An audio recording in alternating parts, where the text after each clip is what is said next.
There was one play, I threw Malachi a go ball and he slowed down. I said, hey, I gave him that look.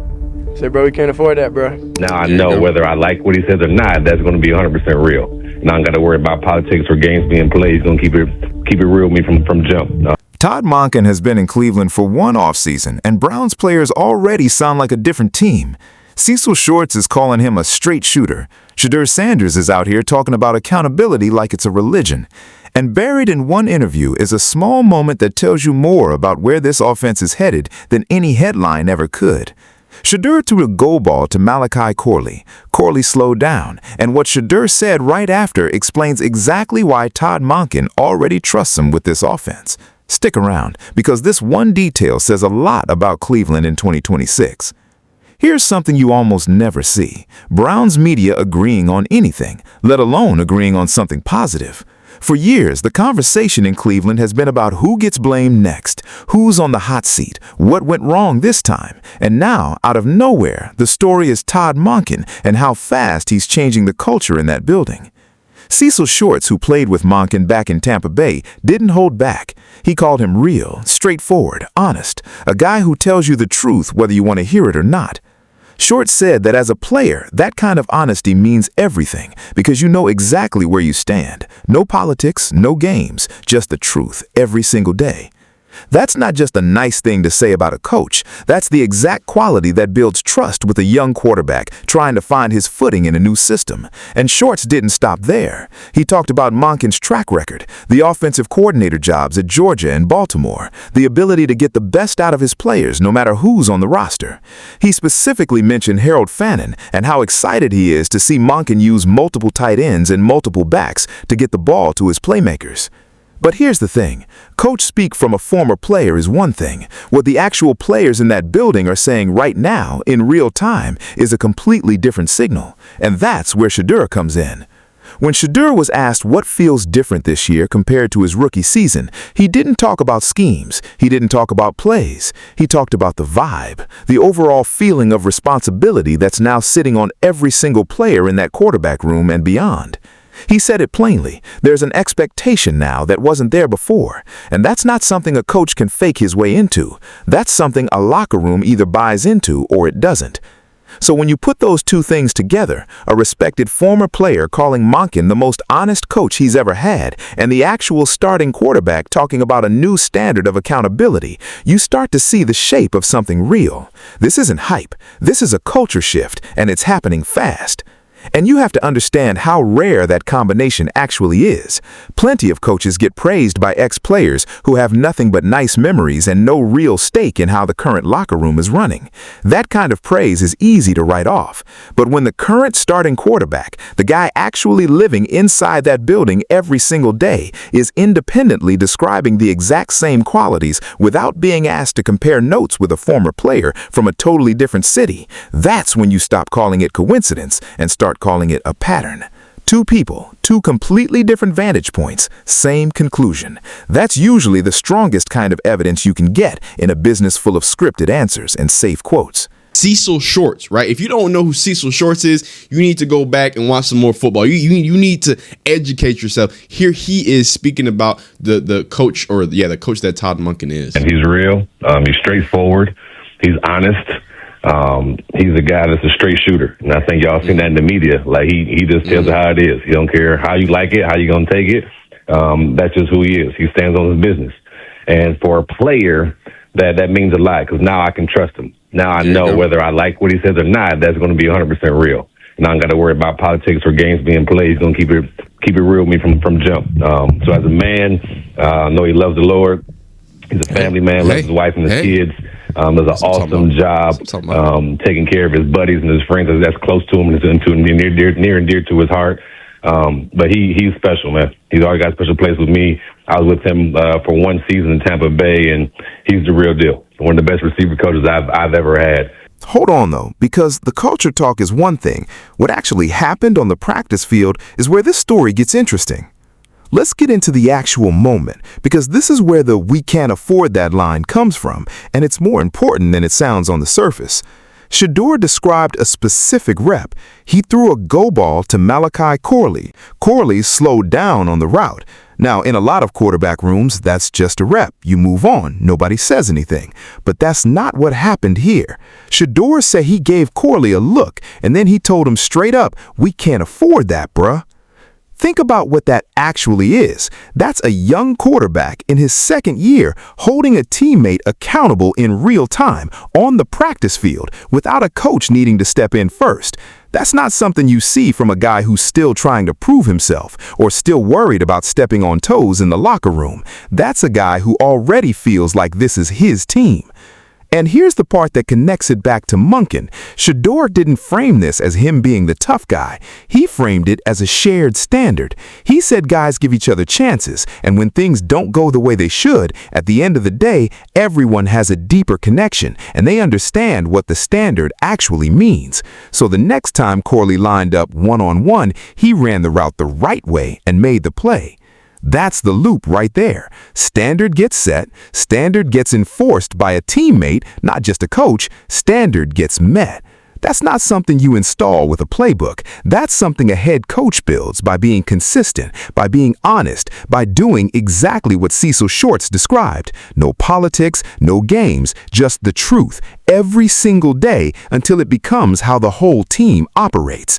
Shedeur even said it in his own words. It's a responsibility that every single one of them takes now to hold each other accountable for everything. When your franchise quarterback is saying that out loud, unprompted, that tells you the message from the top is actually landing. And think about the risk in that moment for a second. Corley isn't some rookie nobody. He's a teammate Shedeur has to build chemistry with all season long.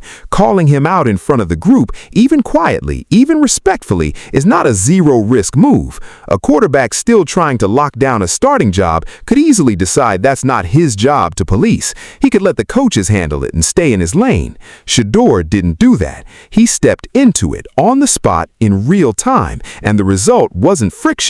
It was Corley running the route correctly the very next time he got the chance. That's the entire point. Accountability that actually works doesn't create resentment, it creates results. And that's exactly what played out on that one single rep. For you out here at these first reps of this year's minicamp compared to your rookie year? Well, honestly, I mean, I was in practice a little more, but nah, honestly, it's just the vibe, the overall feeling just of the team. You know, it's the overall feeling of the responsibility of our players. Like, there was one play, I threw Malachi a go ball and he slowed down. I said, "Hey," I gave him that look. I said, "Bro, we can't afford that, bro." You know what I'm saying? We can't afford that. So then you give guys chances and things go your way, things don't, but at the end of the day. So if the quarterback room is holding itself accountable now, what does that actually mean for how Monken is running this building day to day? This is where it gets even more interesting, because Shedeur didn't stop at the Corley moment. He kept going, and what he said about the quarterback room specifically is a pretty direct answer to a question a lot of Browns fans have been asking all offseason. With Deshaun Watson, Shedeur, Dillon Gabriel, and a rookie project all in that room, is there tension? Is there a real competition creating friction? According to Shedeur, no. He said it's a great relationship in that room. Nobody feels any type of way toward anybody else. Everybody is focused on what they personally need to do to get better.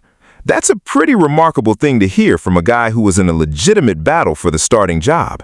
Most competitive rooms have at least a little bit of an edge to them. What Shedeur is describing sounds more like a group of professionals who trust the process enough not to worry about each other. And that circles right back to Monken. A quarterback room built on trust instead of paranoia doesn't happen by accident.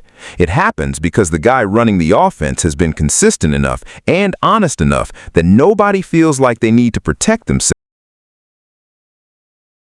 Basically predicted this exact outcome before Shedeur ever said a word about it. He said Monken doesn't play games, and now you've got the actual quarterback room confirming that's exactly what it feels like from the inside. There was even a moment outside of football that backs this up. Shedeur, Deshaun Watson, Harold Fannin, and Isaiah Bond were seen out together, and by all accounts, it was pure team bonding. Shedeur wasn't even trying to make it about himself. He kept turning the camera on everybody else in the group. That's a small detail, but it fits the bigger pattern. This isn't a locker room with guys quietly competing against each other and staying separate off the field. This is a group that's actually building something together, on and off the field, under a coach who set the tone for what that's supposed to look like. Remember, this is a quarterback room carrying real pressure. Watson is coming back from 2 Achilles tears, trying to prove he can still be the guy after a fully guaranteed contract that put a target on his back the moment it was signed. Shedeur is trying to build on a rookie year where he stepped in mid-season and never gave the job back. Gabriel is fighting to stay relevant in the conversation. On paper, that's a recipe for exactly the kind of tension people expect. Instead, you've got the guy competing for the job describing it as one of the best relationships he's ever been part of. That doesn't happen in a vacuum. That happens because the environment above them was built to reward togetherness instead of paranoia. And that circles right back to the coach who's setting the standard for how this whole operation runs. So then you give guys chances and things go your way, things don't. But at the end of the day, y'all have a serious, deeper connection and then know, okay, now, know what this showed me. So the next time he got there, he lined up one-on-one, then he was able to go get it. So there you go. It's just a responsibility that each and every one of us take, to hold each other accountable for everything. Even in the quarterback room, it's a great relationship in there. Nobody feels any type of way towards each other. We all focus on what we have to do as individuals to get better. Hey, man, that's great. Now, here's the bold claim. The word that keeps coming up around this team isn't talent. It isn't a scheme. It's accountability. And that word is doing a lot more work than people realize. There's a simple way to figure out if something is real or if it's just a nice quote for the cameras. You don't listen to what people say one time. You listen to what they say consistently, over and over, from different people without being prompted to say it. And that's exactly what's happening with Todd Monken right now. Cecil Shorts brought up honesty and trust before Shedeur ever said a word publicly in this camp. Then Shedeur, completely separately, brought up responsibility and accountability as the exact thing that feels different this year. 2 different people, 2 different roles in that building, landing on the same theme without coordinating. That's usually how you know a culture message is actually sticking, instead of just being a talking point somebody was told to repeat. Now, does that comparison say something about how things were run before under Kevin Stefanski? It's hard to avoid that reading. When the consistent word about the new coach is accountability, that's a signal about what may have been missing previously. But the more important part isn't the past, it's what this means going forward for a Browns offense that has real weapons to work with. Harold Fannin coming off a big rookie year in the slot, new pieces at receiver in Casey Conception and Denzel Boston, a tight end room Monken has shown he knows exactly how to use. If the quarterback room is holding itself to a real standard and the head coach has already earned enough trust that players are comfortable calling each other out on the practice field, then you're looking at a team that's building its foundation the right way before a single regular season snap has been played. That go ball to Corley wasn't just a rep, it was a small window into a much bigger shift happening inside that building. And this is the part that gets overlooked when everyone's arguing about who should start at quarterback. A scheme is only as good as the room executing it, and right now, that room sounds like it's operating with a level of maturity that a lot of teams never get to.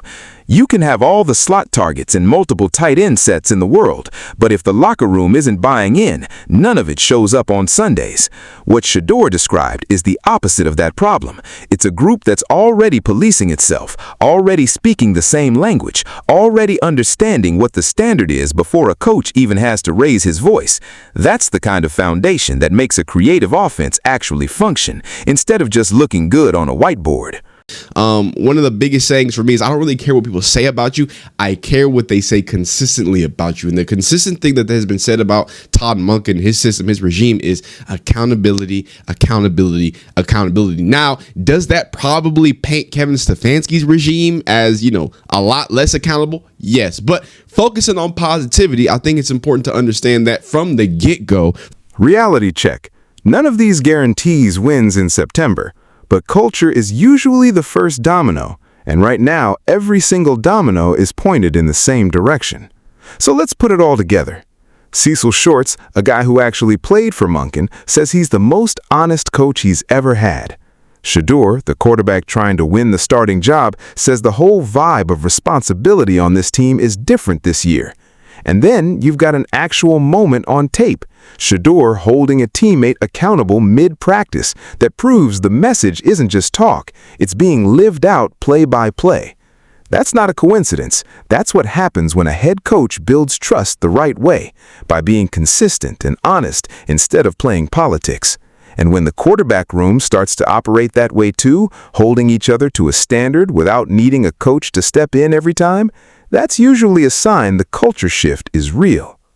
Think back to how many times over the past few years Browns fans have heard promises about culture changes that never actually showed up once the season started. Words about accountability and toughness that sounded good in a press conference and then evaporated by week 6. What makes this different is where the evidence is coming from. It's not a press conference talking point. It's a player describing something that happened on a random practice rep, something nobody would have known about if he hadn't brought it up himself. That's the kind of detail you can't manufacture for a camera. And when you stack it next to Cecil Short's description of Monken from years ago in Tampa, completely unconnected to anything happening in Cleveland right now, the picture gets even more convincing.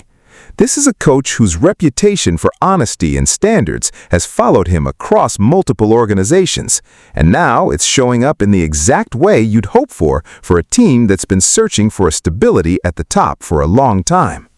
Todd Monken hasn't coached a single regular season game in Cleveland yet, and he's already changed how this team talks about itself. Shedeur telling Corley we can't afford that wasn't him trying to be the tough guy. It was him showing exactly what kind of standard Monken has already built in that building. And whether it's Shedeur or Watson under center when the games actually start counting, that's the piece that should matter most to Browns fans right now. Not just who wins the job, but what kind of room that quarterback is stepping into. A room where the standard gets set at the top, gets enforced by the players themselves, and gets met without anyone needing to make a big show of it. That's not the kind of thing that shows up in a highlight reel. It shows up in September, October, and November, when games get tight and teams find out what their culture is actually made of.